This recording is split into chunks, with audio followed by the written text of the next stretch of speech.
புஷ்பலதா அம்மா நான் சின்ன வயசுலேருந்து அதிகமாக எங்கள் வீட்டில் பார்த்த முகங்களில் அவங்க ஒருத்தங்க.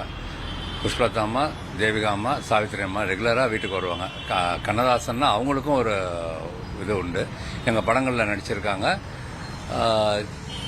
எனக்கு பசுமையாக நிற்கிறதெல்லாம் வந்து நான் ரத்த திலகம் பட ஷூட்டிங் அப்போ ஊட்டியில் வந்து கிட்டத்தட்ட எங்கள் கூடவே தான் அவங்க எப்போவுமே இருப்பாங்க. அதுக்கு பிறகு அவங்கள வந்து நான் பல வருடங்களுக்கு பிறகு அவங்களுடைய சொந்த படமான அவங்க மகன் நடித்த ஒரு படத்துக்கு வந்து நான் கதாநாயகனுக்கு குரல் கொடுத்தேன், வாய்ஸ் கொடுத்த போது அப்போ பழைய கதையெல்லாம் பேசிகிட்டு இருந்தாங்க. ஏவிஎம் ராஜன் சாரும் அவங்களும் ரொம்ப நேரம் பேசிகிட்டு இருந்தாங்க.